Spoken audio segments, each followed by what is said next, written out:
Y bueno, muy buenos días, buenas tardes, muy buenas noches, donde quiera que se estén conectando en este en vivo o en esta sesión en vivo y también los que vayan a estar viendo la grabación por el canal de YouTube. Qué alegría que nuevamente saquemos este espacio para meditar y reflexionar y estudiar la Biblia, ya que en mi opinión es un punto o un momento bastante edificante, es como un refrigerio, es nutrición para el alma, porque aprendemos y conocemos lo que está escrito, no solamente de manera literal, sino que le traemos contexto y también lo más importante de esto es, aparte de interiorizar este conocimiento, es ponerlo en práctica en nuestras vidas, ¿no? Entonces, siempre le comento a las personas, y estábamos hablando justamente antes de prender la grabación, era sobre el propósito por el cual, en mi opinión, yo estoy haciendo estas sesiones, me encanta hacer estas sesiones, porque mi contenido de Instagram, de Facebook y de todas las redes sociales se enfoca también mucho con el contexto bíblico, porque mezclo mucho, no mezclo, porque comparto mucho una similitud entre lo que es la fe, la Biblia y el emprendimiento. Y hoy voy a tocar un punto que esto lo tuve que aprender en el camino.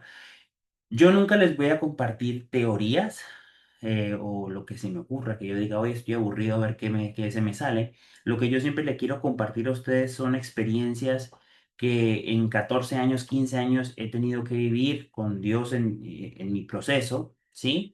Y que esas enseñanzas, lecciones dentro de mi proceso de vida me han permitido desarrollarme y me han permitido alcanzar muchas bendiciones que yo pensaba que eran inalcanzables aun cuando tenía fe congregándome en un lugar y decía, no, Dios, para Dios nada es imposible, si Dios conmigo, ¿quién contra mí? Pero tenía muchos bloqueos mentales de que podía lograr alcanzar ciertas cosas según mi condición. Y eso pasa mucho en la vida de muchos creyentes, no solamente de los que se congregan donde yo me congregaba, sino que por muchos años que yo he viajado a diferentes países, diferentes congregaciones, diferentes denominaciones y he visto diferentes creyentes, de masas de creyentes en estos diferentes escenarios, es algo muy común que he visto y escuchado y aprendido de ellos cuando converso con las personas. Entonces, hoy precisamente vamos a tocar uno de los temas que tuve que aprender y que me ayudaron a salir de muchos problemas en mi vida, de mucho estancamiento en mi vida y aspiro pues que sea de bendición para ustedes. Y vamos a hablar sobre el sedentarismo espiritual, ¿no? Que yo siempre llamo que ese sedentarismo espiritual es como una condición que se impuso, que no la forzaron, porque yo padecí esa condición y le impone mucho el fanatismo religioso. Es una imposición religiosa que tiene a mucha gente adormecida. Y yo no sé si ustedes sabían, pero el sedentarismo espiritual no solamente apaga tu fe, también enferma tu cuerpo, sí, y te puede quebrar hasta en las finanzas, destruye relaciones, etcétera. Vamos a poner ejemplos muy concretos hoy, por eso siempre les invito, tengan esta herramienta en la mano, nunca crean lo que yo les digo, siempre evalúenlo, léanlo, investiguenlo y indáguenlo, porque es muy diferente a que yo les diga y ustedes crean por completo a que ustedes realmente cuestionan y lo busquen, ¿no? Ahora, muchas personas cristianas o creyentes religiosas se ven, o que, ¿cómo les digo? Muchos se han vuelto espectadores del reino. ¿Sí? Se sientan a mirar, a observar. Oran, pero no actúan. Hablan de fe, pero viven postergando. Esperan en Dios cuando Dios está esperando en ellos. Y lo vemos a través de lo que mucha gente dice cuando conversas con alguien. Ah, si Dios quiere, cuando Dios quiera, si me lo permite, no sé, aspiro esto y le preguntas, ¿qué estás haciendo? Pues oré y esperé y me congrego y leo Biblia y ahí que Dios haga lo que tiene que ser su voluntad. Ese tipo de mentalidad nunca va a llevar a ningún lado. Es que es el tiempo perfecto de Dios. Tampoco, mala interpretación de la Biblia. Y eso lo vamos a aprender, el tiempo perfecto de Dios va a ser otro estudio aparte. Pero entonces hablemos sobre el sedentarismo, ¿sí? El sedentarismo espiritual.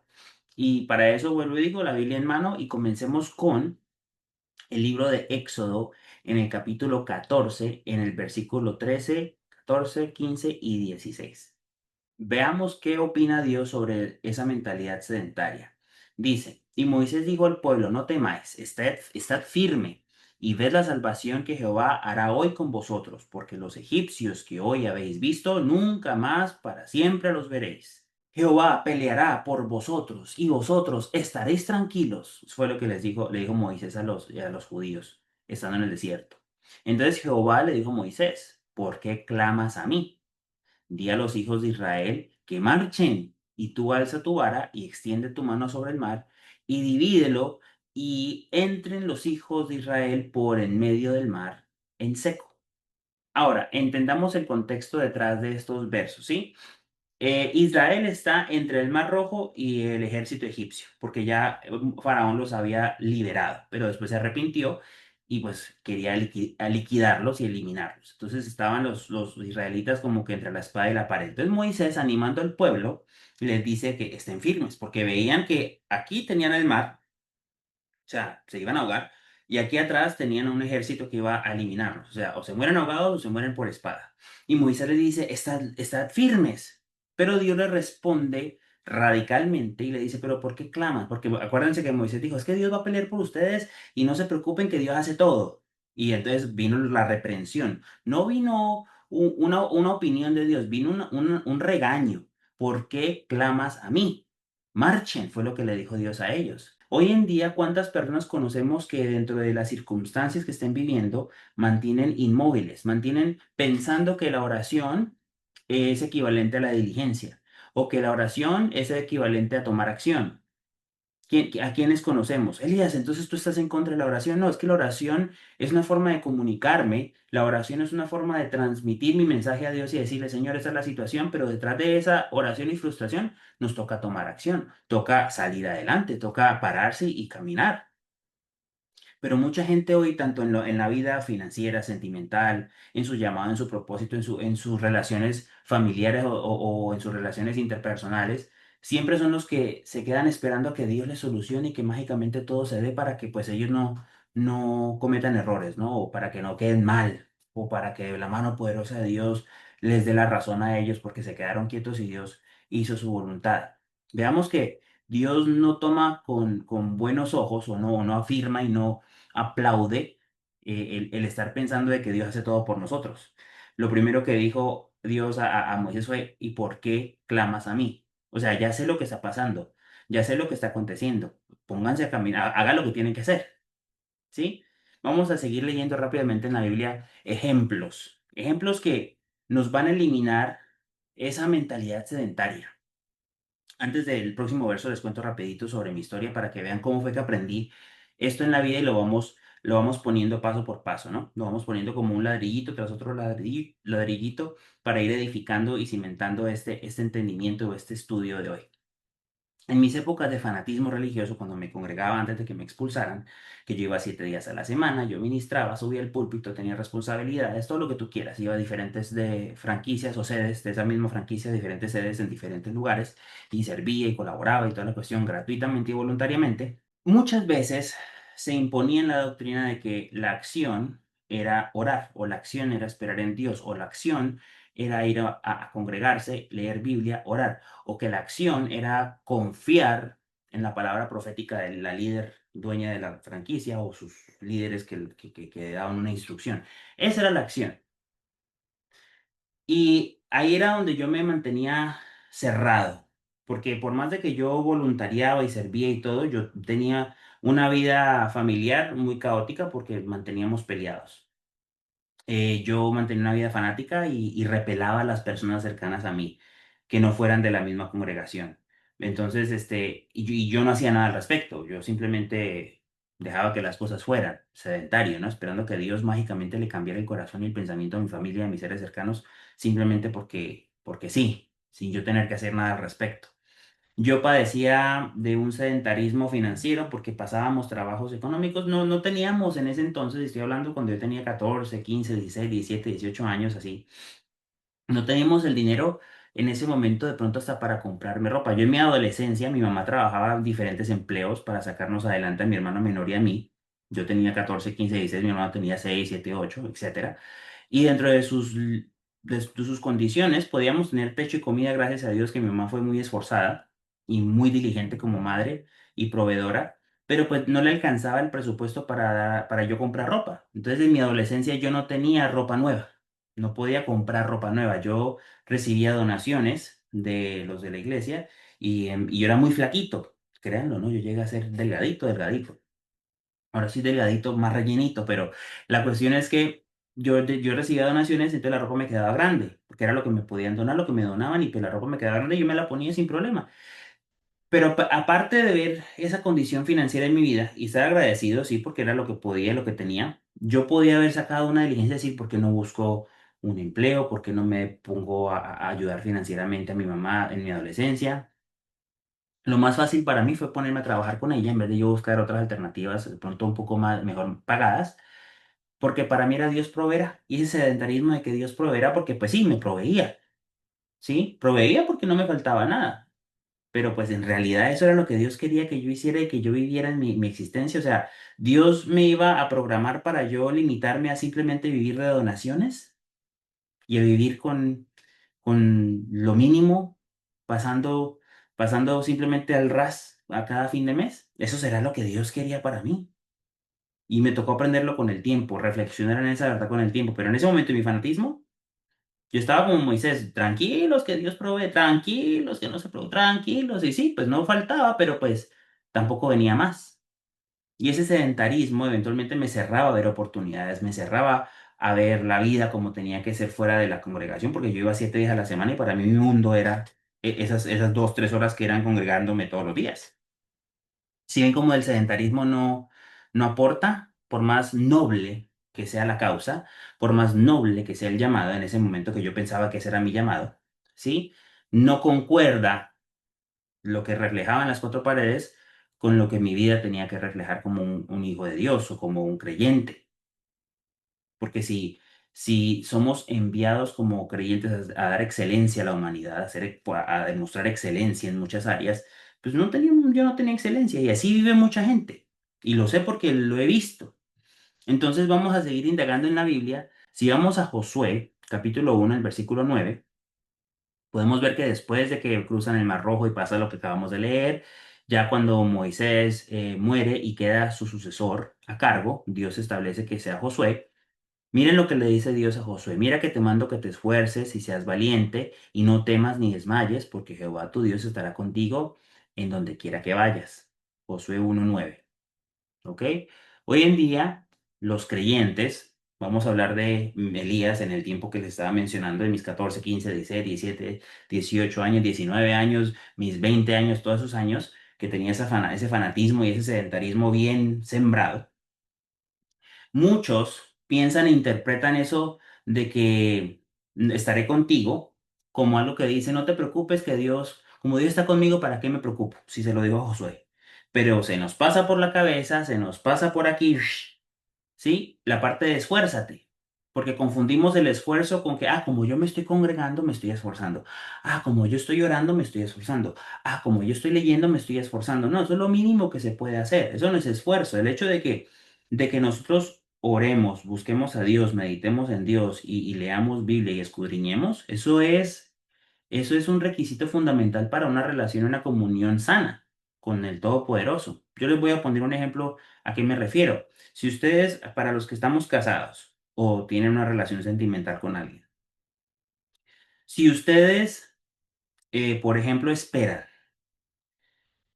que se les celebre y se les aplaude, y se les haga un homenaje, porque ustedes como parejas sacaron tiempo para su pareja, fueron un poco románticos, sacaron una fecha especial para salir a comer, nutrieron la relación con comunicación, sacaron el tiempo para poder tener un momento, un espacio unidos o juntos. Si ustedes piensan que eso es digno de aplaudir, están muy equivocados, porque para una relación, esas son cosas fundamentales, son requisitos básicos. Al que se le olvide hacer eso con su relación, no va a tener relación por mucho tiempo.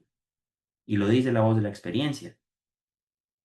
¿Sí? Yo he visto cómo las relaciones se han fallado. Yo llevo casado casi 8 años y he visto por medio de todos mis años en el Señor como que he conversado con creyentes, con no creyentes y todo. Y he visto como empresario familias que me ha tocado trabajar con parejas para que ellos desarrollen ingresos. Y un factor muy, muy importante por la cual relaciones fallan es la falta de ingresos. A raíz de todos mis años, he visto como el solo hecho de que las personas son negligentes con su relación, y de vez en cuando son románticos y de vez en cuando sacan tiempo para comunicarse y de vez en cuando sacan tiempo para nutrir una relación, eventualmente terminan sin relación, porque una relación requiere intencionalidad. Lo mismo con Dios, el solo hecho de que tú ores y leas Biblia o busques comunión con Él, bien sea que te congregues o que saques espacio en tu casa para hacerlo, eso no es mérito para, wow, qué impresionante el esfuerzo que haces, ¿no? Es lo más mínimo que debes hacer. Por eso entonces cuando la gente ve el versículo de Josué que dice esfuérzate y sea valiente, no, como yo me esfuerzo porque leo, porque me congrego, porque oro, eso no es esfuerzo, es lo mínimo. Entonces, vamos a tener en cuenta que el esfuerzo requiere acción, porque si eres sedentario, Dios eventualmente pues, te va a llamar la atención como se la llamó a Moisés. ¿Y por qué le está diciendo Dios a Josué que se esfuerce y que sea valiente? ¿Ok? Porque pues, vamos a mirar la historia detrás de Josué. La Biblia nunca dijo que Josué nació en el desierto. Cuando el pueblo de Israel sale de Egipto, cruza el mar y está en el desierto, no dice que Josué nace ahí. Entonces podemos concluir que Josué nace en la esclavitud, cuando estaban siendo esclavos, ¿sí? Entonces Josué es un esclavo reformado, por decirlo así, porque creció como un esclavo. Ustedes pónganse a pensar cómo es la vida de un esclavo. Literalmente un esclavo, y recuerden la vida de los esclavos en Egipto que narra la Biblia, que eso no era de que yo te doy un aumento y tienes tus vacaciones 2 veces al año y que te doy un bono al fin de año porque tu trabajo no. Nosotros somos esclavos modernos. La esclavitud que narra la Biblia era una esclavitud dictadora, una esclavitud que oprimía, que los tenía sobreviviendo con lo mínimo. Entonces, imagínense Josué viviendo su existencia y conociendo nada más ser esclavo, ver la mano de Dios, salir de Egipto, llegar al desierto, cruzar el Mar Rojo, ver las obras de Dios y vemos que después Josué es enviado con Caleb y otros 10 espías a ver la tierra prometida, ¿sí? Y él defiende la promesa porque Josué inmediatamente se caracterizó por ver las bendiciones donde otros veían obstáculos, ¿sí? ¿Podemos entender esa parte? O sea, Josué tenía una fe muy viva. Sin embargo, cuando muere Moisés y queda Josué como su sucesor, Josué probablemente se está sintiendo no capacitado para esa responsabilidad tan grande, porque ahora, ya que Josué iba a ser el sucesor de Moisés, ahora era el tiempo de que iban a entrar a la tierra prometida, porque los judíos fueron castigados por Dios, por su rebeldía, por su terquedad, por su soberbia, ¿sí? Y les tocó caminar 40 años en el desierto dando vueltas hasta que la generación que salió de la esclavitud se muriera y la nueva generación ya creciera. ¿Ok? Entonces ahora viene Josué a tener que entrar a una tierra prometida y una tierra prometida que estaba habitada. Cuando una tierra está habitada, quiere decir que tú no puedes entrar a decir, oiga, se me sale, que llegué yo. Pues no, es como si alguien venga a tu casa y diga, Dios me prometió esto, para afuera. Pues tú no te vas a salir, ¿cierto? Josué tenía que entrar a conquistar una tierra habitada, según la Biblia y lo que nos enseña. O sea que de esclavo, eventualmente tenía que convertirse en un conquistador, en un jefe militar, en un líder. Ustedes pueden dimensionar la transformación mental psicológica que tuvo que pasar Josué para llegar a ese punto. Y aclaremos que la Biblia no nos está enseñando que Dios mágicamente le dio un chip a Josué para que él dijera, oh, de esclavo me volví un conquistador y Dios me dio fuerza y todo fue por magia. No dice la Biblia. Por eso aquí en Josué le dice, mira que te mando que te esfuerces, que seas muy valiente, porque probablemente tenía miedo. Lo dijo en Josué capítulo 1 verso 6, lo dijo en Josué capítulo 1 verso 7, Josué 1 verso 9, Josué 1 verso 18. Se lo dijo más de una vez. Mira que te mando que te esfuerces, que seas muy valiente. La valentía de Josué no era caracterizada porque Josué se iba a sentar a orar y decir, listo, Señor, yo soy valiente, voy a orar y tú solito me conquistas la tierra. No. Vimos cómo le tocó a ese hombre enfrentar desafíos, ir a guerras, ver problemas.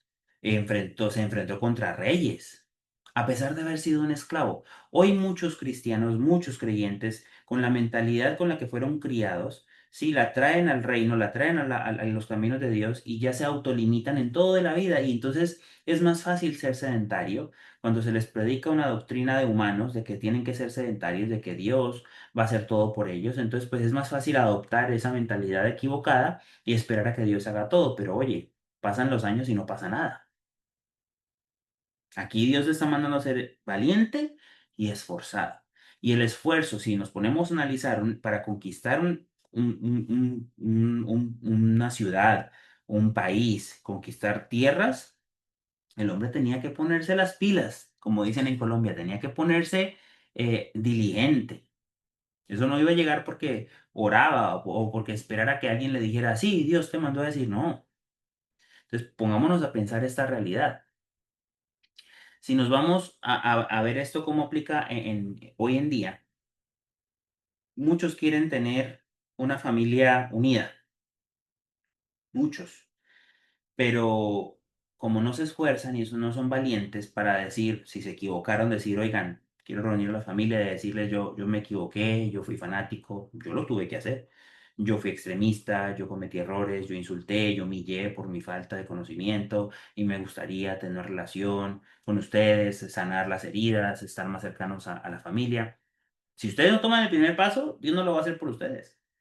Ahora, ya si la familia no quiere nada contigo, o si es una familia tóxica, o si es una familia que te destruye en vez que te suma, porque como quieras, como quiera pasar, no es bien para ti, pues igual mantente alejado. De lo contrario, si tú quieres una relación saludable con tu familia y sabes que tú tienes que tomar el primer paso, mira que te mando que te esfuerces y seas muy valiente, dice la Biblia. Con las relaciones sentimentales lo mismo. Yo conozco parejas que el hombre ha sido súper infiel toda la vida y la mujer se ha aguantado las infidelidades, por diestra, por siniestra, por arriba y por abajo. Donde quiera hay infidelidad. Entonces conocen los caminos de Dios. El hombre dice, ya Señor, ya cambio mis hábitos de infidelidad, ya yo quiero ser fiel a mi esposa, a mis hijos. Y entonces le comienza a pedir perdón a la esposa por palabritas. Obviamente la esposa de pronto no está congregada con Dios todavía, no ha encontrado esa sanidad espiritual. Entonces, si él es el que encontró la sanidad espiritual, él es el que tiene que dar el primer paso. Entonces, cuando se comienzan a comunicar, ella le echa en cara todas sus equivocaciones, pero está dispuesta, solamente que está herida y está lastimada. Ah, no, yo no estoy para que me humillen, yo no estoy para eso, yo no estoy para rogar, yo no estoy para... Entonces, mira que te mando que te esfuerces y seas muy valiente. Esa relación y ese matrimonio no se va a sanar porque te da la gana o porque tú aspiras de que Dios te lo sane. Si tú no aceptas tus errores, mira que te mando que te esfuerces y seas muy valiente, requiere mucho esfuerzo y mucha valentía para aceptar los errores y trabajar en una relación y comunicarse y aceptar, pues entonces, si no estás dispuesto a hacer el trabajo, no esperes tener una reconciliación o no esperes tener una vida sentimental con esa otra persona. Lo mismo con los negocios. Yo conozco gente que quiere emprender y quiere hacer grandes cosas, pero todo fácil, sin esfuerzo y que nada más orando. No, tampoco, ¿sí? Rápidamente vámonos a Santiago, Nuevo Testamento. ¿Qué nos dice el apóstol sobre este tema del sedentarismo? Sobre el tema de quedarnos quietos esperando a que Dios haga todo. Así también la fe, si no tiene obras, es muerta en sí misma. Pero alguno dirá, tú tienes fe, yo tengo obras, muéstrame tu fe sin obras y yo te mostraré mi fe por mis obras. Ahora, en la actualidad, ¿qué pasa con este versículo? Nadie puede decir que tiene fe si no tiene obras. Así de sencillo. Y las obras, vuelvo y repito, no son leer Biblia, no son orar y no son congregarse. Esas no son las obras. ¿Sí? Sin embargo, pongo un paréntesis, porque yo sé que aquí estoy leyendo unos comentarios y sí, los entiendo y voy a traer ese espacio. Si alguna persona está en este momento padeciendo una situación donde la solución esté fuera de sus manos, completamente fuera de sus manos, por ejemplo, si alguien está padeciendo una enfermedad terminal, ¿ok? Y la salud o sanidad no está en sus manos ahí al momento, entonces es ahí sí lo único que puede hacer esa persona es confiar en Dios y orar y vivir su vida. Hay gente que cuando tiene un llamado o cuando tiene una situación difícil como esas de una enfermedad terminal, en vez de seguir su llamado con el tiempo que le quede, si es que le queda poco tiempo o mucho tiempo, porque solo Dios sabe, se rinde, ya se va enfocándose en la muerte y en la depresión y en la angustia. Oye, siendo esa situación, ahí sí solamente se puede esperar en Dios, orar en Dios y ser diligente uno en vivir lo que queda de vida y teniendo fe de que Dios hará una obra. Ese es el único paréntesis o ejemplo que no se categorizaría como sedentarismo. De lo contrario, las situaciones financieras, las situaciones sentimentales, las situaciones familiares siempre van a tener o van a requerir acción de parte de nosotros, ¿sí? En la cuestión espiritual también. El hecho de que a mí me hayan expulsado, y miren esto, a mí se me adoctrinó desde los 14 años que esa congregación y todas sus sedes, ese nombre, era el único lugar donde Dios se manifestaba, el único. Eso se me metió en la cabeza desde chiquito, desde joven, adolescente, y me comí el cuento, me creí esa mentira. Entonces, si por alguna razón se me expulsaba, o me iba o me rebelaba, entonces ya Dios no iba a estar conmigo. Esa era la mentalidad. Y los dones que Dios me daba y el llamado que Dios me había hecho, pues ya no estaba conmigo porque parece que Dios tenía exclusividad con esa franquicia nada más. Y la humanidad valía cero. Y yo me creía esa mentira. Cuando me expulsan, ahí es donde comencé a entender mi llamado y lo vengo ejerciendo por años, independientemente de donde me congregue, independientemente de quién me escuche, independientemente de lo que sea. Yo solamente cumplo con Dios en tomar acción. Si esto le llega a la vida de alguien y puede edificarlo y puede bendecirlo, yo me veo por bien servido porque yo no estoy buscando multitudes, llamamientos, no estoy buscando masas para que me vean y me elogien y me llamen el ungido. No, no es mi propósito. Mi objetivo es poder compartir lo que Dios me ha enseñado para bendecir mi vida y que le pueda bendecir la vida a otro, y sea uno, sean dos, sean mil, sean 10.000, sea la humanidad, como sea. Ese es mi llamado. Pero si yo no tomo acción porque me siento complejado, porque me siento que tengo fe, Señor, aquí está mi fe sin obras, pues no, así no funciona. Yo tuve que comenzar con mirarme a la cámara y dar un zoom, comenzar a hacer un estudio bíblico con las personas cercanas a mí que pues por lo menos les gustaba entender la Biblia y yo tenía un poquito más de conocimiento que ellos, ¿sí? Etcétera. Pero si tú no tomas acción, no pasa nada. Miremos qué pasa con el tema de quiénes podemos aprender rápidamente sobre la fe con obras. Si vamos se los dejo como tarea, pónganlo como tarea. En el libro de Nehemías, ¿sí?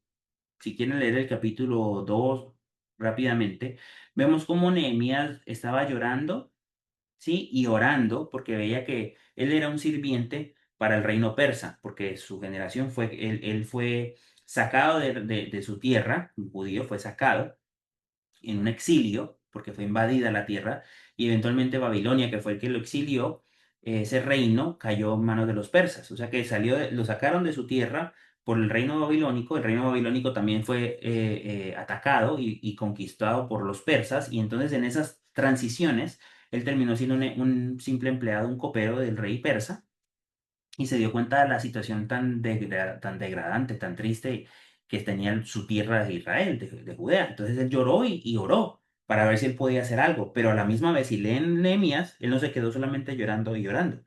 Él tomó acción y fue a construir el muro. Él fue a construir.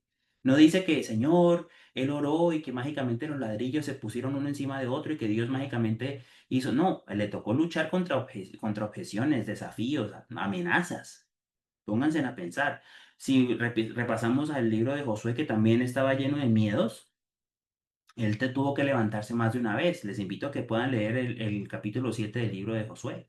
Ahí hay un ejemplo excelente que puede demostrar la fe con las obras de Josué. Ay, Elías, pero yo que leí la Biblia vi que Josué se equivocó y él fue imperfecto. Bueno, ¿y quién de nosotros es perfecto? El objetivo de la Biblia no es señalar la perfección del personaje, porque si allá vamos, ninguno caemos en la perfección, con excepción del Señor, sino saber qué fue lo bueno que ese personaje hizo para agradar a Dios y qué es lo malo para que no lo hagamos.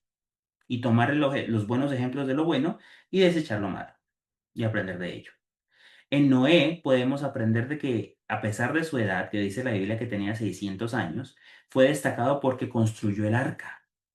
Entonces, en Hebreos 11, verso 7, podemos ver un poco sobre Noé y por qué Noé es destacado por fe, porque tomó acción. Dios no salvó por medio de actos místicos, sino que Él salvó a Noé y su familia porque el hombre, a pesar de no entender que era llover, tomó acción, construyó un arca, ¿sí? Salió de su zona de confort y decidió hacer algo al respecto y creer ciegamente en eso. Esa es la fe con obras. Dios no guía autos estacionados, mi gente. Hermanos, Dios no guía automóviles ahí parqueados. Si tú no enciendes y te pones en marcha, los caminos no se abren. Pero el sedentarismo impuesto por la religiosidad tiene a mucha gente pensando que esto que estoy hablando es una falacia, que es incoherencia, que el camino de Dios es espiritual y el camino del hombre es material y que las dos están lejos una de las otras y déjeme decirles que no.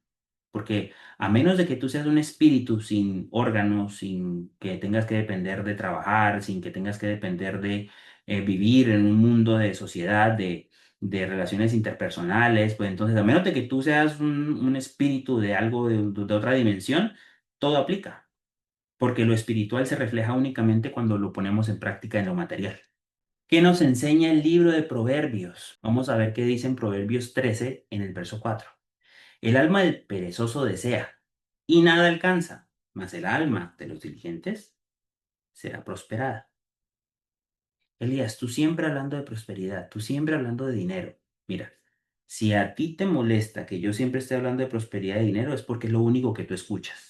O sea que ese es un problema que tú tienes internamente, porque yo hablo mucho más de prosperidad y de dinero, yo hablo de muchas otras cosas, pero tú te enfocas nada más en esa y ese ya es un problema muy interior tuyo. Sin embargo, podemos ver claramente que en Proverbios, mis hermanos, el perezoso desea. Ustedes conocen gente que vive deseando, yo quisiera una casa, yo quisiera una mejor vida para mis hijos, yo quisiera estar con mi familia, yo deseo. ¿Y qué hacen al respecto? ¿Estás orando por lo que deberías estar haciendo? Vuelvo y te hago la pregunta, ¿estás orando por lo que deberías estar haciendo? O sea, ¿confundes la oración con el hecho y con la obra? Señor, dame trabajo, pero no sales a poner hojas de vida o no eres intencional tocando puertas o buscando contactos o aprendiendo habilidades nuevas. Señor, úsame, pero ignora las oportunidades pequeñas que están a tu alrededor porque tú no te informas, no te instruyes, vives pensando que esta vida es espiritual para servir a Dios o para hacer algo en grande. ¿Sí? Señor, restaura mi familia, pero no haces tú la primera llamada, pero no tomas tú el primer paso. Señor, bendíceme emocionalmente, sentimentalmente, bendíceme empresarialmente, pero tú no tomas los primeros pasos, no aprovecha las oportunidades, porque simplemente no es fácil. Y como no es fácil, no tomas el primer paso porque quieres que todo sea fácil. Eso de querer que todo sea fácil es sedentarismo. Señor, estoy enfermo, sáname. Estás caminando, estás haciendo ejercicio, estás mejorando tus hábitos alimenticios o sigues con los malos hábitos y quieres que un milagro pase porque simplemente te da pereza ser diligente, porque el sedentarismo te tiene absorbido por completo. Si ven cómo el sedentarismo no concuerda con los caminos de Dios para algo que edifique, no concuerda, no es lógico. Yo les voy a dar un ejemplo muy básico que a veces se nos puede pasar, pero vamos a ponerlo en perspectiva. Yo siempre manejo el cuerpo. Ay, qué Elías, qué tan carnal, que porque toca el cuerpo. No, si Dios nos dio un cuerpo, hay que saber qué hacer con esta herramienta, ¿sí? Y está comprobado científicamente, lógicamente, coherentemente, que las personas sedentarias son las que se enferman. Las personas sedentarias se enferman mentalmente, físicamente, les da enfermedades crónicas, ¿sí? Se oxidan y lo que se oxida se pudre, lo que se pudre se muere más rápido de lo común. El sedentarismo no es saludable para tu cuerpo. ¿Qué te hace pensar que el sedentarismo es saludable para tu alma? ¿Qué te hace pensar que vas a desarrollar una fe digna de ser respaldada por Dios desde el sedentarismo? Cuando la fe se tiene que poner en práctica dentro de los momentos difíciles, dentro del punto donde vemos lo imposible y tomamos la acción pertinente para conquistar la bendición. No puedes desarrollar un músculo estándote quieto.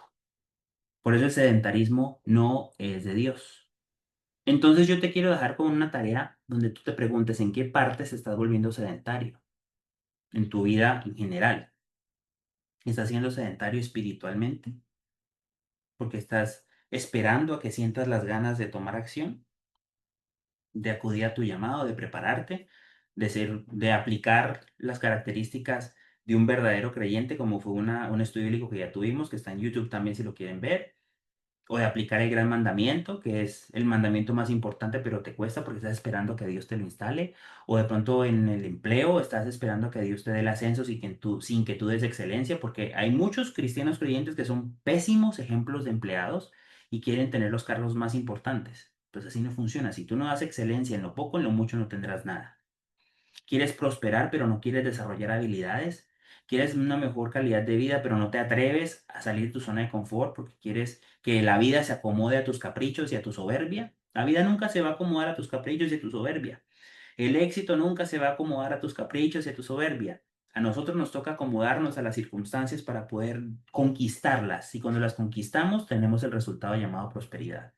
Sí, en las relaciones estás esperando a que te perdonen o que la gente te pida disculpas cuando tú tienes que ser el primero en tomar el paso. O sea, en tu salud física estás esperando que Dios te sane sin que tú tengas mejores hábitos. Estás usando la oración como excusa para no obedecer lo que ya sabes que tienes que hacer.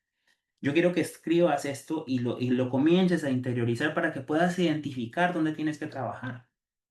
Porque si tú no aceptas que tienes algo por trabajar o por mejorar, vas a vivirte autoengañando toda la vida. Y te voy a dar una noticia que de pronto no te va a gustar. Tú no tienes una eternidad de años por vivir. Ninguno tenemos infinidad de años. El tiempo es limitado.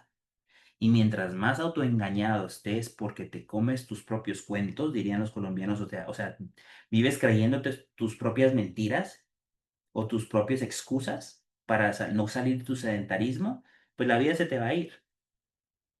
Y ese tiempo perfecto de Dios nunca va a llegar. Por más de que lleguen ciertas bendiciones en ciertos momentos, que Dios siempre tendrá piedad y misericordia de nosotros y nos bendecirá en ciertas áreas, aunque no somos merecedores, no va a ser lo que Él realmente quiere darte, porque Él no te va a poner cosas grandes cuando tú no puedes ni siquiera manejar lo pequeño. Rápidamente, Eclesiastés 11, verso 4. ¿Qué más dice la Biblia sobre el sedentarismo? Miren lo que pasa. El que al viento observa, no siembra o no sembrará, y el que mira las nubes no segará. ¿Qué quiere decir esto, Elías? Bueno, dice que el que al viento observa, el que se sienta a mirar el viento, a entretenerse, ¿a qué horas va a sembrar? ¿Sí? ¿A qué horas va a sembrar el que está pensando? El que vive comiendo redes sociales así, viendo chistes y viendo cosas que no ayudan, no aportan, y criticando y metiéndose en la vida ajena, ¿a qué horas va a sembrar? ¿A qué horas va a poder sacar tiempo para hacer cosas proactivas en todas las áreas que hemos mencionado previamente? Pues nunca. Por eso nunca va a llegar a lo que quiere. Lo mismo con el que se queda mirando las nubes. ¿A qué horas va a cegar? ¿A qué horas va a sembrar? ¿A qué horas va a cosechar? Pues en ningún momento. Muchos piden que Dios los bendiga financieramente, pero no quieren aprender. Muchos rechazan las ideas, las oportunidades, porque se rehúsan a salir de su sedentarismo. Miren, yo les voy a dar una anécdota personal que yo la aprendí por medio de Noé. Me tocó aprenderla, porque yo era sedentario. Entonces, como yo era muy sedentario, muy religioso y muy fanático, yo tenía una crisis económica bastante fuerte, porque yo quería bendiciones que Dios me había prometido, pero dentro de lo que yo estaba haciendo jamás me iban a llegar. Entonces yo comencé a emprender. Y sí, recibí obstáculos, recibí burlas, recibí críticas de mucha gente que supuestamente era mi familia en ese lugar de congregación y en mi círculo cercano fuera de la congregación también, porque no entendían lo que yo quería emprender. Y era algo muy novedoso para ese tiempo, porque hoy en día todos conocemos lo que es la interconectividad y cómo hacer dinero por internet y cómo poder conectar con muchas personas para generar ingresos, porque hoy en día es muy normal. En ese entonces, cuando yo comencé a hacerlo, no era muy normal. Entonces yo recibía obstáculos. Entonces, ¿qué pasó? Yo tuve que aprender de Noé porque diría, rajado, rendido. Entonces yo me había rendido, pero aprendí que Noé, porque la gente no entendía. Si yo entendía lo que yo tenía, pero por alguna razón la gente no entendía que podía lograr con lo que yo tenía muchas o una oportunidad también. Entonces yo aprendí de Noé de que Noé, la Biblia no dice que Noé se puso a convencer a la gente. Ahí no dice la Biblia que Noé se puso a convencer, o que Noé se acomplejaba si le decían lo contrario, o que Noé de pronto recibía burlas y entonces él decía, ay Señor, yo no entiendo qué es una lluvia y cómo se están burlando de mí, yo no voy a armar el arca. Noé no. Noé armó el arca y con su ejemplo se dedicó a enfocarse en lo que tenía que hacer, en tomar acción. Y no era orar ni leer, era tomar acción. Pero cuando tomó acción y llegó el día del diluvio, el que se salvó fue Noé y su familia. Los otros se ahogaron. Y yo tuve que interiorizar esta enseñanza donde yo tenía que armar mi arca, que era mi emprendimiento, independientemente de lo que la gente rechazara o se burlara o dijera. Yo tenía que seguir aprendiendo, desarrollándome, conectándome con diferentes áreas, personas que entendieran y que quisieran lo que yo tenía para ofrecer. Así empecé mi primer negocio, que hoy tengo varios. ¿Sí? ¿Qué aconteció? En el momento del diluvio, que vinieron crisis económicas, cambios económicos, pandemia, ¿quién tenía el arca y quién se estaba ahogando? Y si yo tenía mi arca la tenía porque me puse a quejarme, me rendí y estaba frustrado, no. ¿Sí me entiende? Pero esa es la diligencia que Dios quiere que nosotros pongamos en práctica. Entonces, apliquemos ciertas partes en nuestra vida y tomemos ciertos ejercicios que nos ayuden a salirnos de ese sedentarismo, ¿vale? Entonces sí, ora, porque la oración es fundamental. Conéctate con Dios y preséntale tus situaciones específicamente, preséntale tus miedos, preséntale todo ello con detalle. Está muy bien, pero recuerda de escuchar lo que Dios dice. Si lo, bien sea porque Dios te hable por un mensaje, por un sueño, por profecía, por las escrituras, si sabes que tienes que esforzarte, si sabes que tienes que ser diligente, entonces ponte a aprender en qué área de la vida tienes que ser diligente. Escribe en un papel, por ejemplo, qué cosas estás postergando, qué situaciones estás postergando porque te sientes incómodo de hacerlos, porque no quieres tomar ese primer paso. Sea una llamada a una familia, sea reconciliarte con tu pareja, sea de pronto comenzar a entender a tus seres queridos y tratar de no juzgarlos para que conozcan de Dios, o sea, porque tú tienes que pedir perdón, sea porque tienes que buscar un emprendimiento, sea porque tienes que mm, tomar mejores acciones en tu empleo, la situación que sea, que estás postergando, toma nota para que puedas trabajar en ello, ¿ok? Entonces, trata de hacer este ejercicio para poder de esta forma tú comenzar a salir de ese sedentarismo paso a paso y estar consciente cuando se te presenten las oportunidades, porque las bendiciones que Dios quiere darte siempre en su gran mayoría vendrán en forma de oportunidades, no vendrán hechas. Algunas vendrán hechas, pero la mayoría que valen la pena siempre vienen en forma de oportunidades porque requieren que nos esforcemos. Y está escrito.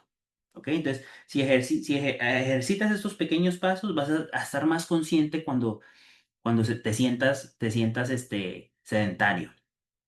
Recuerda que la fe es un verbo. La fe no es un adjetivo, la fe no es una idea, es un verbo. Dios abrirá el mar, pero solo cuando tú vayas a marchar. Dios proveerá cuando tú comiences a sembrar, no orar a que la siembra se haga sola. Dios sanará cuando tú comiences a cuidar tu cuerpo y ser diligente. Dios usará tu vida cuando tú, ¿ok? La comiences a entregar en acción, cuando tú comiences a tomar las acciones correctas. El cielo se activa cuando la fe obedece el movimiento. Eso me tocó aprenderlo hace muchos años, porque créanlo o no, yo fui muy testarudo y muy soberbio. ¿Qué vas a hacer el día de hoy con lo que acabamos de aprender? Y quiero dejarlo como una reflexión para cerrar antes de orar. ¿Qué vamos a hacer hoy? ¿Qué estamos esperando para comenzar a ser intencionales? Para comenzar a aplicar la fe, para comenzar a servir, para comenzar a ir tras esas bendiciones, para comenzar a comprender que la vida no es eterna en este plano existencial. La eternidad viene cuando ya esto material se muera, pero pues mientras que estamos aquí en esta materia, tenemos cosas que hacer.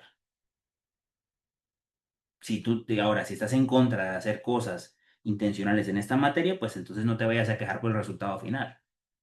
¿Sí? Entonces, trabajemos en nosotros mismos, porque el gran proyecto, el mayor proyecto que Dios dejó en nuestra vida es trabajar en nosotros mismos. Solamente así podemos, al trabajar en nosotros mismos, tener frutos para que otros quieran lo que tenemos y poder guiarlos por el ejemplo, no por la palabrería religiosa fanática que hoy en día tiene a la gente convencida que servir a Dios. El sedentarismo no es de Dios, pero la acción con intencionalidad sí lo es. Oremos entonces para cerrar este estudio y para que Dios bendiga nuestra vida.